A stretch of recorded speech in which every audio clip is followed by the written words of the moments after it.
kuɗi kake so ko kuma ke kuɗi kike so, to wallahi azim za ku samu in kun aikata wannan aikin. Idan kun gani ku yi al'umma sharing domin su amfana, mu haɗu da ni da ku a cikin ladan.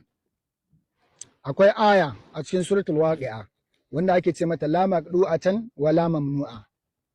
Rubuta ta ake kafa ɗaya a jikin farar takarda ko akan yashi ko akan wani abu. Idan aka rubuta ta kafa ɗaya, sai ka buɗe minjayen da suke cikin ta baki ɗaya, sai ka rubuta malu, almalu, almalu. Idan ka rubuta almalu sai ka ɗauki carbinka, sai ka fara.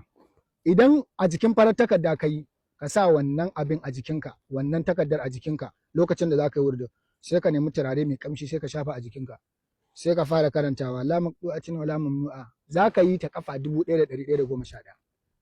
Ita ma wannan kwana 11 ake. In dai matsalar kuɗi ce, kuɗi na rantse da girman Allah ka fi ƙarfinta har duniya ta tashi. Na ba ku saboda annabi, ina muku kyakkyawan fatan alkhairi.